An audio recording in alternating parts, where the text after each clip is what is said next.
warahmatullahi wabarakatuh. Pada pertemuan kedua ini berkaitan dengan pengantar filsafat ilmu.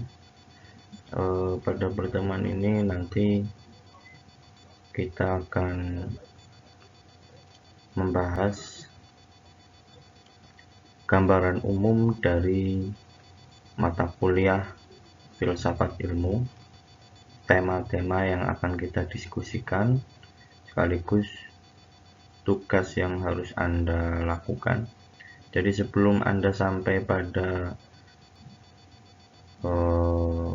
mengerjakan tugas yang nanti akan saya berikan, perlu ada suatu pemahaman awal. Maka saya sebut sebagai pengantar filsafat ilmu. Pemahaman awal ini adalah sejauh mana Anda memahami filsafat ilmu dari pengalaman-pengalaman Anda atau pengetahuan sebelumnya yang sudah Anda pelajari. Nah, ini akan menjadi pengaruh terhadap seberapa mampukah Anda memahami apa itu filsafat ilmu. Ini adalah capaian pembelajaran mata kuliah filsafat ilmu.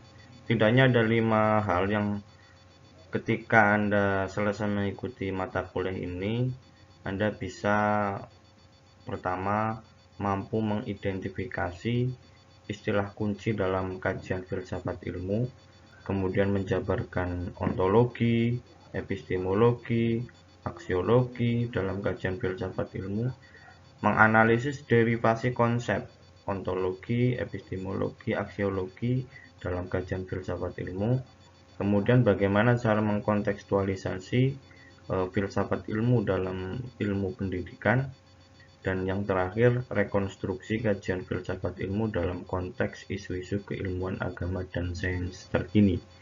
Nah, setidaknya kelima ini Anda berada di level menengah.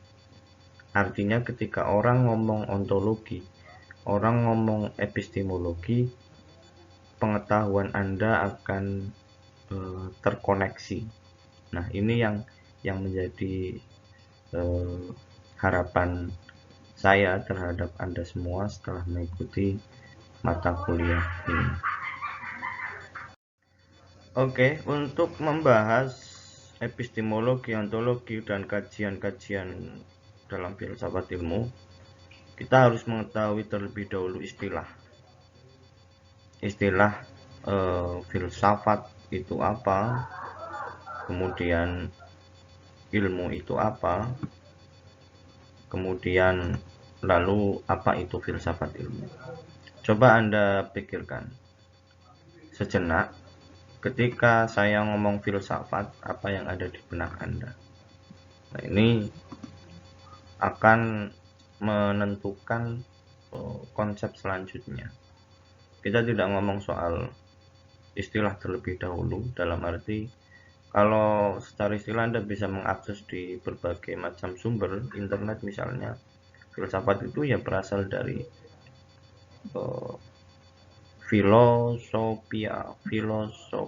filsafat. Jadi artinya cinta kebijaksanaan kalau secara kata. Nah, cuman ini kalau kita diskusikan sangat panjang. Ini sangat panjang. Kata filsafat saja ini sangat membutuhkan waktu yang berhari-hari bahkan bertahun-tahun untuk selesai ngomong filsafat. Karena secara tidak sadar kita itu sebenarnya berfilsafat, cuman tidak tahu di mana filsafat yang sedang kita lakukan. Kalau secara sederhana, orang berfilsafat itu ya mempertanyakan apa yang muncul di dalam benak Anda, kemudian Anda ikuti. Nah, itu namanya berfilsafat.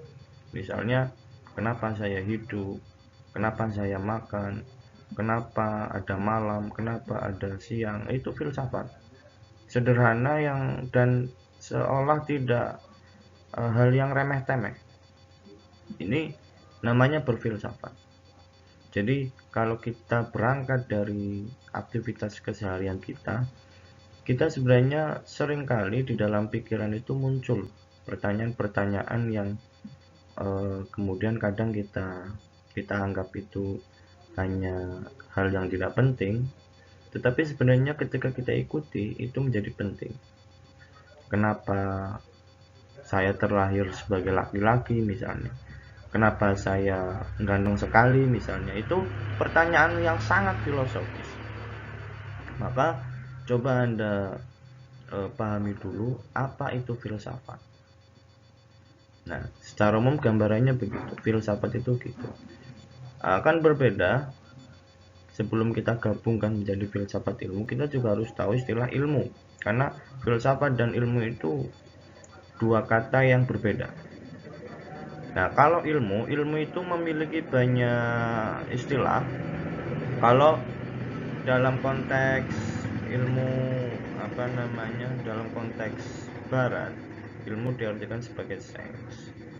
Dalam bukunya Chalmers tentang apa itu ilmu, judulnya itu dia mengkronologikan munculnya ilmu, proses bagaimana muncul logika deduktif, induktif, temuan-temuan seperti misalnya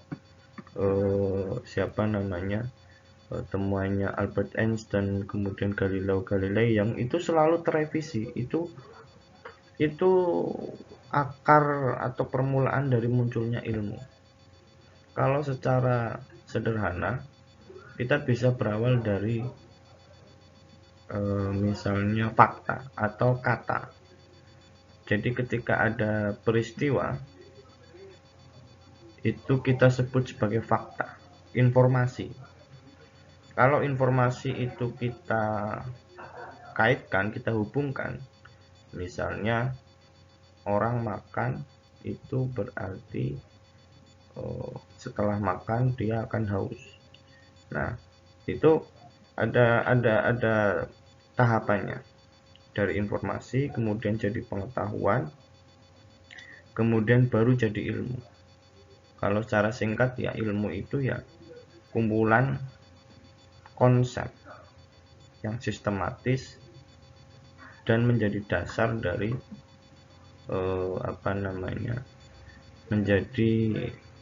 menjadi dasar. Dia biasanya bersifat general atau umum, karena itu bisa dijadikan sebagai teori. Ilmu itu bisa dikatakan susunan teori yang sistematis dan bisa memprediksi. Ilmu itu bisa memprediksi. Ilmu ini tidak terbatas hanya di ilmu-ilmu sosial, humaniora, sains. Tidak, semua jenis ilmu itu pasti punya daya prediksi atau kekuatan untuk memprediksi. Nah, nanti Anda bisa cermati lebih mendalam apa itu ilmu. Ini hanya definisi yang saya rekonstruksi saja, karena pada dasarnya saya hanya ingin Anda merekonstruksi konsep istilah itu menurut Anda, pemahaman Anda, berdasarkan bacaan, pengalaman, diskusi. Ya, itu Anda kumpulkan, Anda jadi satu, maka itu nanti Anda benar-benar disebut belajar. Tidak hanya soal mengikuti, tapi bagaimana biar akal itu Anda berfungsi, akal itu Anda bergerak. Nah, itu yang lebih penting daripada sekedar menghafal istilah ilmu, arti ilmu itu apa, dan lain sebagainya. Dan yang terakhir, lalu apa itu filsafat ilmu? Filsafat ilmu itu kalau dipisah akan berbeda arti, tetapi kalau digabung ini akan menjadi makna tersendiri. Filsafat ilmu itu adalah ilmu itu dijadikan sebagai objek dari filsafat. Kalau filsafat itu soal berpikir mendalam, berpikir radikal, objeknya dalam hal ini adalah ilmu. Artinya di sana filsafat ilmu itu bisa menjelaskan mengenai ontologi, epistemologi, dan aksiologi kemunculan daripada ilmu, termasuk bagaimana cara ilmu-ilmu itu kemudian tumbuh, kemudian muncul. misalnya sosiologi sebagai ilmu itu muncul.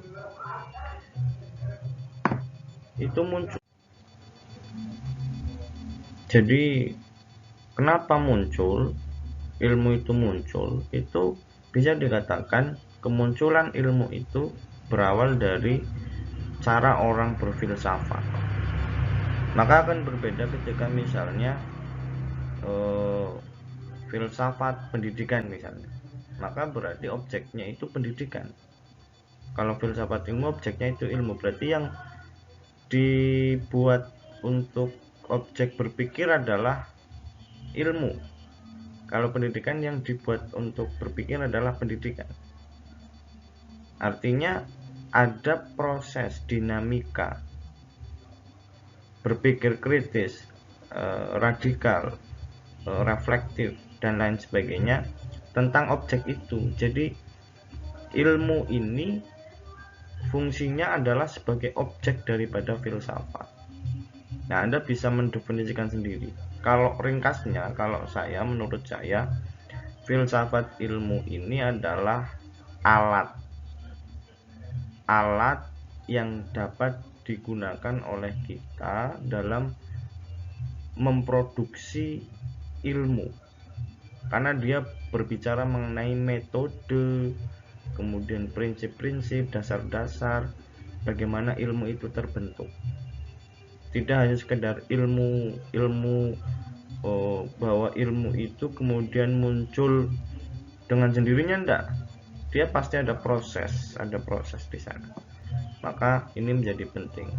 Jadi Anda bisa menyimpulkan sendiri apa itu filsafat ilmu ketika dipisah apa itu filsafat dan apa itu ilmu, itu memiliki arti-arti yang berbeda.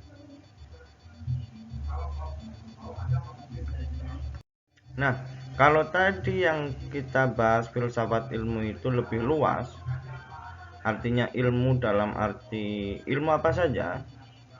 Sekarang pertanyaannya untuk Anda adalah, mengapa filsafat ilmu itu penting bagi Anda? Ini juga salah satu pertanyaan yang bersifat filosofis.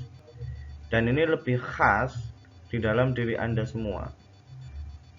Jadi saya menanyakan mengapa filsafat ilmu penting bagi Anda, berarti Anda mulai mencoba untuk merefleksikan arti penting bagi Anda. Anda itu berarti sebagai konteksnya misalnya sekarang mahasiswa, atau Anda memposisikan diri sebagai manusia biasa misalnya, atau Anda memposisikan sebagai petani, itu akan muncul berbeda jawabannya. Tinggal Anda memposisikan sebagai apa. Atau misalnya lebih akademik, misalnya memposisikan Anda sebagai mahasiswa yang berada di prodi tertentu. Nah, ini juga akan berbeda jawabannya.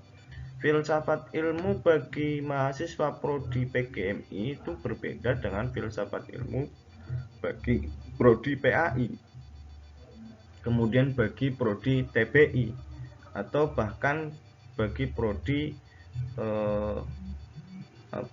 misalnya di syariah misalnya, itu akan berbeda jawabannya. Jadi coba Anda mulai berpikir, kira-kira pentingnya filsafat ilmu bagi Anda itu apa? Dan jawaban Anda itu tidak harus instan, dalam arti saya tanya saat ini, Anda bisa menjawab saat ini dan jawaban itu Anda puas. Enggak, itu butuh proses, itu namanya berfilsafat. Dan jangan terlalu terburu-buru untuk mengambil kesimpulan dari setiap pertanyaan yang Anda munculkan. Maka saya tidak akan membantu Anda untuk menjawab, karena ini adalah jawaban Anda masing-masing, di dalam pikiran Anda masing-masing, dan ini akan memberikan signifikansi yang sesuai dengan kadar pengetahuan Anda. Atau kalau secara kalau secara akademik, misalnya filsafat ilmu bagi mahasiswa PGMI itu penting untuk mendasari arah atau tujuan daripada belajar tentang pendidikan dasar Islam. Jadi gunanya nanti Anda bukan sebagai guru yang secara prosedural itu mampu mengajarkan tentang kePGMI-an, tetapi Anda juga mampu merekonstruksi konsep, teori, dan hal-hal yang bersifat filosofis, dan itu akan menjauhkan Anda dari cap menjadi guru yang praktikal, yang hanya sebatas tahu prosedur, yang kering akan makna. Nah, ini yang penting bagi Anda, dan itu bisa Anda kembangkan sesuai dengan porsi yang ingin Anda capai, karena nanti seberapa jauh Anda menguasai atau memahami filsafat ilmu itu tergantung motif Anda, keinginan Anda, curiosity Anda berkaitan dengan filsafat ilmu. Ibaratnya itu filsafat ilmu kalau bagi saya itu seperti perempuan yang sangat seksi. Lah, ini akan sangat menarik, tergantung saya pengen ngapain itu. Oh, saya pengen kenalan. Oh, saya pengen kenal lebih dalam. Saya pengen tahu wajahnya secara lebih dekat, misalnya. Bagaimana bentuk hidungnya, mancung enggak. Nah, itu sama dengan filsafat ilmu. Sama dalam konteks filsafat ilmu itu sebagai objek yang saya konkretkan, maksudnya.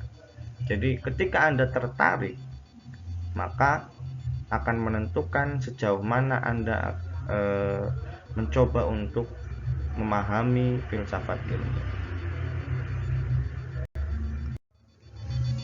Nah, saat ini, sekarang saya akan mencoba untuk mendeskripsikan, to explore some definition of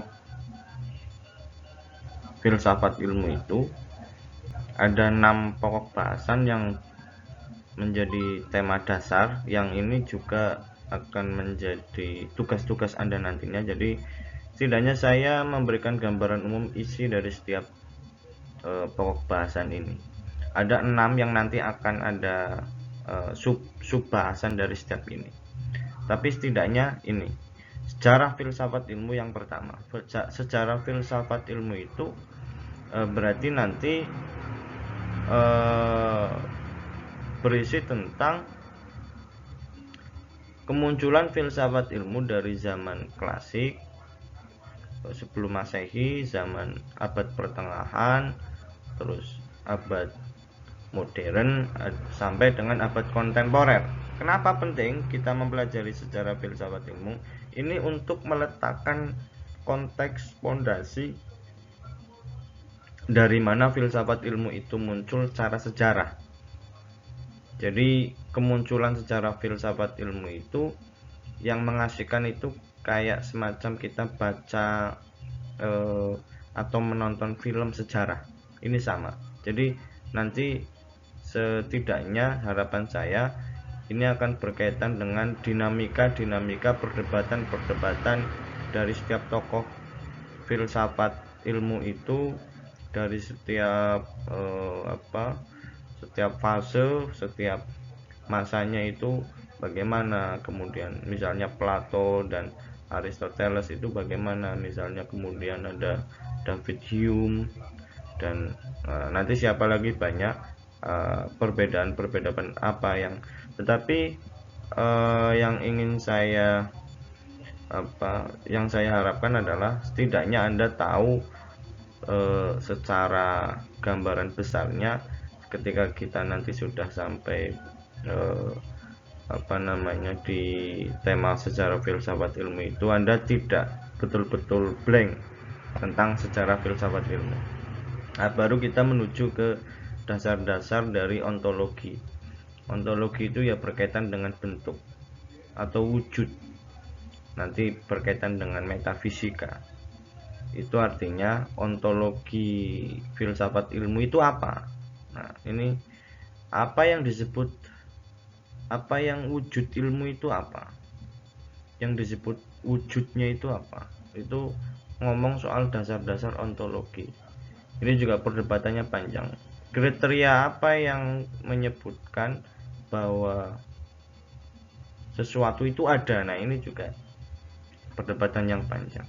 Tapi gambaran dasarnya adalah dia ngomong soal ada, tidak ada. Nah, nanti misalnya malaikat itu ada, itu juga perdebatan di dalam ontologi. Terus ada dasar-dasar epistemologi. Ini asal usul kemunculan atau proses atau cara untuk mendapatkan, itu epistemologi. Dan ada dasar-dasar aksiologi. Dasar-dasar aksiologi itu merupakan untuk menjawab pertanyaan mengapa penting. Ini berkaitan dengan etika dan estetika. Wujud itu, ontologi itu disebut ada, mengapa? Nah, ini berarti pertanyaan aksiologi. Nah, ini tiga ini, ontologi, kemudian epistemologi dan aksiologi, ini istilah dasar, konsep dasar dalam filsafat ilmu. Jadi ini bisa dikembangkan menjadi sub-sub bahasan, bahkan nanti ada sub bahasan yang lain nanti. Nah, kemudian setelah Anda tahu sejarahnya, kemudian dasar-dasar tiga ini, baru kita coba untuk melihat cara bagaimana filsafat ilmu itu diterapkan dalam pengembangan keilmuan. Karena filsafat ilmu itu ngomong soal metode, cara untuk ngomong cara kemunculan ilmu, termasuk nanti ada metode ilmiah, yaitu bahasan filsafat. Maka bagaimana cara penerapannya? Kalau secara praktisnya itu gini. Kalau ada filsafat pendidikan, kalau ada ilmu pendidikan, berarti itu produknya filsafat ilmu. Nah, itu yang saya maksud. Kenapa produknya filsafat ilmu? Karena munculnya teori pendidikan itu berawal dari berfilsafat. Filsafat ilmu itu. Jadi filsafat ilmu itu menyediakan serangkaian tahapan-tahapan bagaimana biar sesuai dengan kriteria ilmu. Nah, ini penerapan filsafat ilmu dalam pengembangan keilmuan. Kemudian yang terakhir, isu-isu kontemporer filsafat ilmu. Ini tema-tema yang sengaja saya berikan,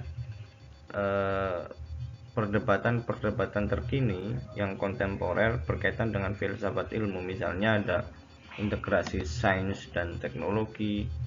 Nah, ini ada di slide selanjutnya.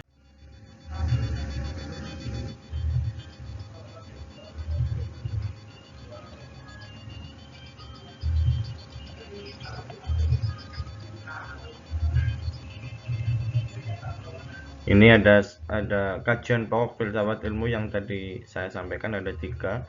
Ini ada dasar-dasar ontologi, itu ngomong bentuknya. Kalau ngomong bentuk dalam ilmu itu berarti sumber dan jenis pengetahuan.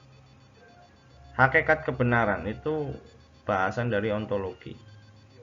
Kemudian yang epistemologi itu ngomong soal metode ilmiah. Metode ilmiah itu berarti tata cara bagaimana sesuatu itu disebut ilmiah, itu metode ilmiah. Kemudian ada aksiologi, itu salah satunya adalah penerapan filsafat ilmu dalam mengapa filsafat ilmu itu penting. Nah, ini juga merupakan bahasan dari filsafat ilmu. Kemudian ini ada isu-isu kontemporernya, ada integrasi keilmuan agama dan sains. Jadi setidaknya ketika Anda sudah menguasai atau memahami konsep dasar dari filsafat ilmu, Anda bisa masuk di perdebatan isu-isu kontemporer seperti integrasi keilmuan agama dan sains yang sekarang marak menjadi platform from dari Universitas Islam Negeri UIN di Indonesia. Kemudian Islamisasi ilmu pengetahuan, ini ada perdebatan, ada yang setuju dan tidak setuju berkaitan dengan Islamisasi ilmu pengetahuan. Nanti kita coba untuk biar lebih tahu mendalam. Kemudian ada filsafat ilmu pendidikan dan ada ilmu pendidikan. Filsafat ilmu pendidikan itu derivasi dari filsafat ilmu. Muncullah filsafat ilmu pendidikan. Nanti akan berbeda nanti pembahasannya. Nah, ini juga saya coba untuk ini. Sebenarnya isu kontemporer-nya dua, integrasi dan ini. Ini adalah agar kita bisa ngomong teknis. Artinya kita tidak melulu berdiskusi di level filsafat, filosofis, tapi bagaimana kita bisa tahu kaitan dengan misalnya filsafat ilmu pendidikan. Seperti yang saya sampaikan, bahwa filsafat ilmu pendidikan itu akan membuahkan ilmu pendidikan sebagai kumpulan teori-teori. Ilmu pendidikan itu muncul dari filsafat ilmu pendidikan. Nah, kita bisa secara ringkas mengatakan itu, meskipun prosesnya panjang, tidak sesederhana yang kita bayangkan, tetapi itu menjadi bahan awal agar nanti ketika kita diskusi kita tidak betul-betul blank memahami keterkaitan antar konsep. Nah, secara garis besar ada 12 tema. Kalau tadi saya jelaskan berdasarkan peta konsepnya. Kalau ini adalah 12 yang sudah saya rancang, termasuk nanti tugas Anda. Ini ada nomor 1, 2, itu maksud saya adalah nanti kita bagi menjadi kelompok. Jadi kelompok 1 itu jatahnya temanya secara filsafat ilmu, kelompok 2 dasar-dasar ontologi, kelompok 3 dan seterusnya sampai kelompok 12. Karena kita ada 14 pertemuan, untuk 14 pertemuan pertama kita sudah lewat, ini pertemuan kedua, maka mulai minggu depan Anda mulai presentasi. Nah, untuk pertentuan presentasi saya sudah jelaskan di sini. Nah, tapi sebelumnya pembagian tugasnya itu nanti ada 12 tema perkuliahan, itu dibagi jumlah mahasiswa. Jadi jumlah mahasiswa itu ada 4-5 mahasiswa satu kelompok tema. Anda bisa membaca sendiri. Jadi nanti caranya itu Anda bisa diskusi dulu melalui forum online, misalnya video call 4 orang sampai 5 orang pakai WA bisa. Nanti dibagi subtemanya, misalnya sejarah filsafat ilmu ada subtemanya enggak. Kalau misalnya tidak ada, maka bisa misalnya Anda udah bikin sendiri-sendiri, karena nanti tugasnya itu dikerjakan secara individu. Nah, bentuk tugas itu kesepakatan kemarin, silakan bisa dipilih makalah atau resume. Nah, presentasi dimulai pada pertemuan ketiga atau minggu depan. Nah, kemudian ini pembagiannya. Saya membagi secara global, jadi Anda bisa langsung saya minta tolong ke Kosmanya untuk mengatur ini biar tidak terjadi kebingungan dalam pembagian kelompok. Tapi ini sudah saya bagi. Misalnya kelompok tema 1 ini filsafat ilmu, itu berarti nomor urut absennya 1, 3, 5, 7 itu mendapatkan tema 1. Nomor absen 33, 35, 37, 39 itu kelompok tema nomor 5. Nah, kelompok tema nomor 5 lah, nanti dilihat tadi 5 itu temanya apa. Nah, kalau dalam satu kelas itu 50 mahasiswa, maka ini udah pas. Bagaimana kalau cuma 45? Ya berarti kelompok 6 itu terdiri dari 3 mahasiswa saja. Apakah masalah? Enggak, 3 enggak apa-apa. Ini 4, yang lainnya 4. Ini kelompok 6 hanya 3 karena dia satu kelas ada 45 anak. Dan terus yang kelompok 12 ada 2, 42 sama 46, ada 2 orang. Tidak apa-apa, tidak masalah. Yang jelas ini hanya pembagian untuk tema-temanya saja, biar Anda tidak ini. Kalau misalnya saya serahkan ke Kosma secara langsung untuk membagi, malah nanti kelamaan. Mending kayak gini aja, saya acak pakai metode ganjil genap. Ini ada ganjil, ada genap gitu kan. Nah, kemudian teknisnya adalah ini Anda bisa membaca sendiri. Jadi Anda bisa diskusi menentukan subtema seperti yang tadi saya sampaikan. Anda bertukar pikiran tentang apa yang akan dikerjakan. Jika tugas yang dipilih resume, maka tentukan bahan yang akan diresum. Nah, bahan resume ini dapat berupa buku dan atau artikel jurnal. Kalau artikel jurnal itu berarti Anda bisa mengakses ke Google Scholar. Jika yang dipilih makalah, ya siapkan buku, kemudian Anda baca dulu. Ini bacalah bahan yang telah Anda cari berkaitan dengan tema perkuliahan. Nah, ini nggak bisa Anda langsung nulis, nggak bisa. Baru Anda menulis resume makalah sesuai dengan sumber bacaan yang Anda pahami. Nah, baru kemudian teknisnya ini kalau format resumenya Anda tulis identitasnya, nama, NIM, kelas, mata kuliah, kemudian judul artikel yang diresum. Judul bukunya itu misalnya Filsafat Ilmu Cetakan Pengarang, nah itu sebutkan. Kalau artikel sebutkan judul, namanya, terus artikel yang terbit dari jurnal mana. Nah, setelah itu Anda langsung saja, nggak usah dikasih cover, identitas, langsung judul di bawahnya, enggak apa-apa. Nah, setelah judul Anda langsung pendahuluan. Pendahuluan itu berarti Anda ngomong soal latar belakang kenapa Anda menulis atau meresum artikel atau judul itu, kaitannya dengan tema perkuliahan. Baru Anda pembahasan isinya, pokok inti daripada artikel itu apa, baru penutup.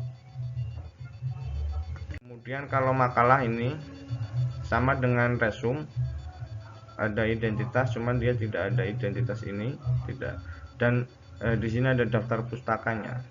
Paling tidak ada 4 sampai 5 buku yang harus Anda tidak perlu membaca buku secara keseluruhan, langsung saja Anda cari temanya, tema yang pas, kemudian Anda baca, Anda paham, udah itu aja. Oh, menurut buku ini tema ini kayak gini, menurut buku ini tema ini kayak gini, berarti menurut saya itu baru Anda tulis. Itu membuat makalah.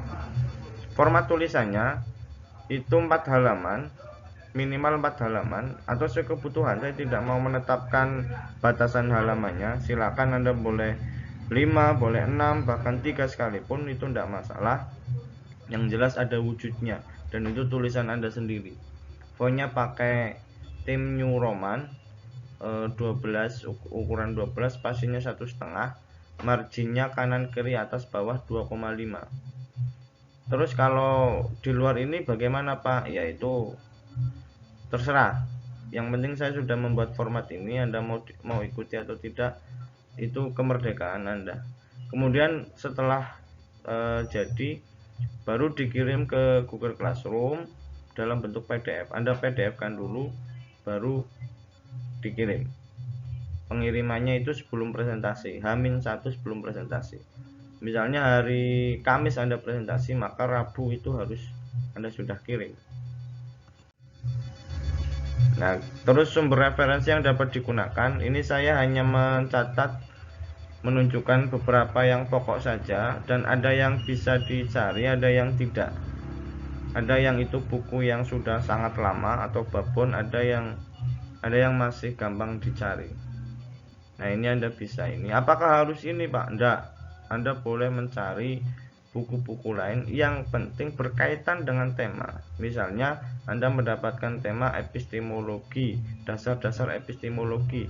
Berarti buku yang berkaitan dengan itu bisa Anda rujuk, tidak harus ini. Ini adalah rujukan yang saya gunakan dan saya sudah membaca semua, maksudnya begitu. Kenapa kemudian saya merekomendasikan ini? Nah, kalau tidak sesuai dengan ini ya tidak masalah. Kemudian kalau mau artikel jurnal, misalnya Anda mau meresum, berarti cari di Google Scholar. Cari di Google Scholar, kemudian ketik kata kuncinya, kemudian kata kunci yang relevan dengan tema Anda pilih salah satu. Oh, ini pas. Nah, baru Anda baca. Artikelnya artikel jurnal ya. Anda bisa cari di Google Scholar, ketik Google Scholar, kemudian nanti akan muncul kayak Google di pencarian, maka akan gampang nyarinya. Oke, sumber referensi secara garis besar Anda bebas mau merujuk mana, tidak ada ketentuan khusus dari saya. Biar Anda lebih apakah boleh pakai e-book? Boleh, yang penting Anda pakai referensi.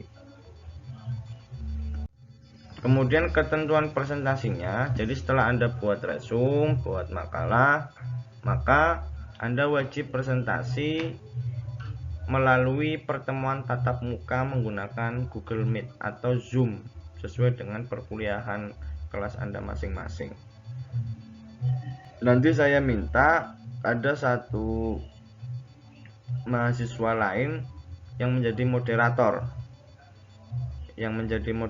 di dalam kelas online itu. Misalnya kelompok presentasi kelompok 1 itu nanti moderatornya perwakilan dari kelompok 12 misalnya. Nah, itu silakan diatur oleh Kosma biar membantu teknis untuk presentasi ini. Nah, kemudian setiap mahasiswa diberi waktu 5 menit dan wajib menyalakan kamera saat presentasi. Maksudnya adalah Anda misalnya satu kelompok ada 4 orang, berarti setiap dari Anda itu maksimal itu 5 menit. Terus kalau 1 menit gimana Pak? Ya boleh saja. Yang penting Anda menyampaikan inti dari apa yang sudah Anda tulis. Kalau resume berarti Anda menyampaikan apa yang sudah Anda resume. Kalau makalah berarti menyampaikan apa yang sudah Anda tulis di dalam makalah. Dan Anda tidak usah baca itu makalah, tidak usah baca itu resume. Sampaikan saja apa yang Anda pahami. Mengalir saja. Oh, tadi saya baca apa. Ya, ini sampaikan aja. Kayak Anda cerita itulah. Kemudian mahasiswa lain nanti dapat mengakses hasil resume itu di iKlas. Nanti akan saya upload. Nah, ini maka harus disiplin. Jadi mahasiswa yang mendapat kelompok presentasi itu harus mengirim hasilnya itu H-1 biar nanti bisa saya upload di kelas dan teman-teman lain itu bisa mengaksesnya ketika kuliah berlangsung. Nah, mahasiswa yang lain atau audien dapat memberikan pertanyaannya melalui fitur chat. Nah, ini tugas moderator. Misalnya moderator terlalu sibuk atau apa, nanti bisa dibantu oleh yang lainnya.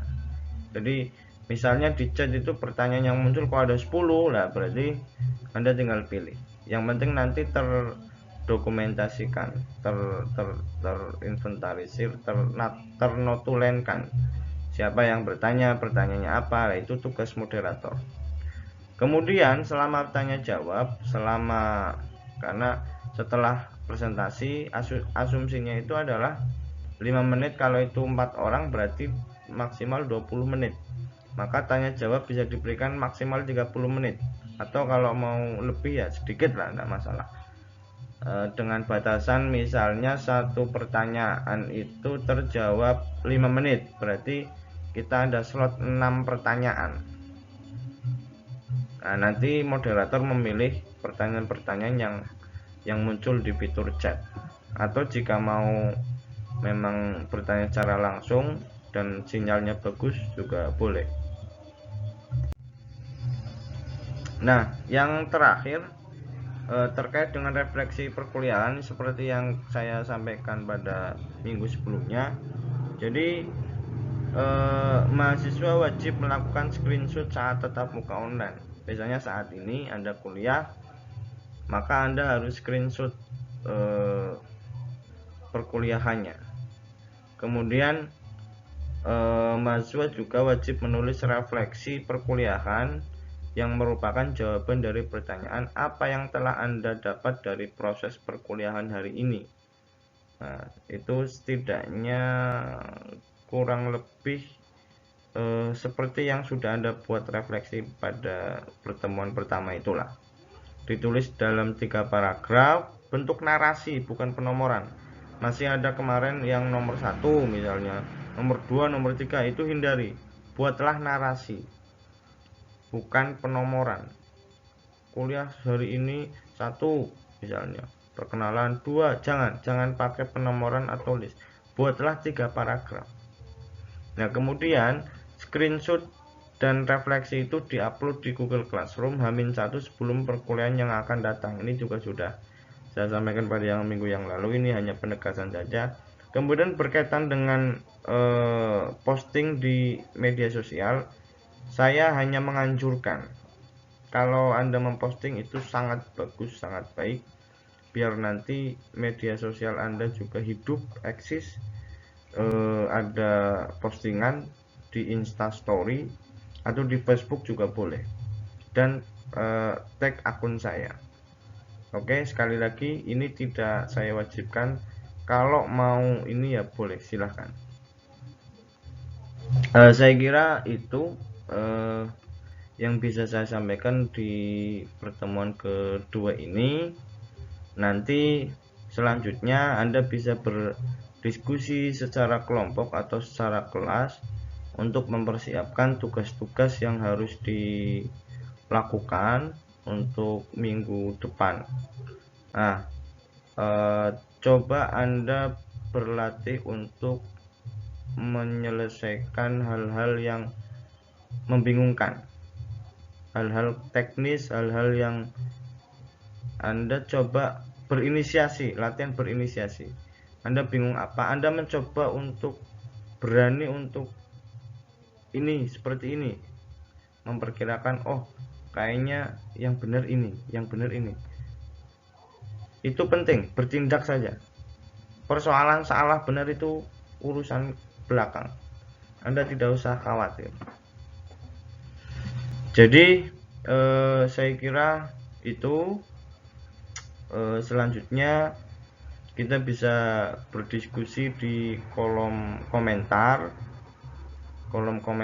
Anda bisa berdiskusi, nanti bisa saya respon secara langsung atau nanti saya respon belakangan. Yang jelas untuk pertemuan kedua agenda kita adalah pembagian tugas dan review perkuliahan filsafat ilmu. Saya tunggu minggu depan tugasnya, semampunya saja, tidak usah dipaksakan, tidak usah dibikin stres, tidak usah yang penting Anda berproses. Kalau Anda mumet berarti bagus, karena Anda sudah berfilsafat.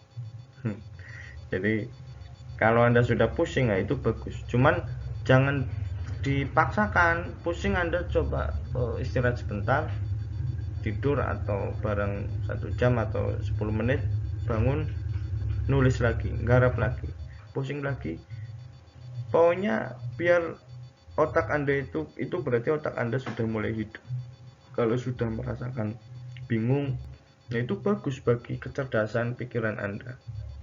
Dan itu juga tugas atau salah satu dari target Anda belajar filsafat ilmu.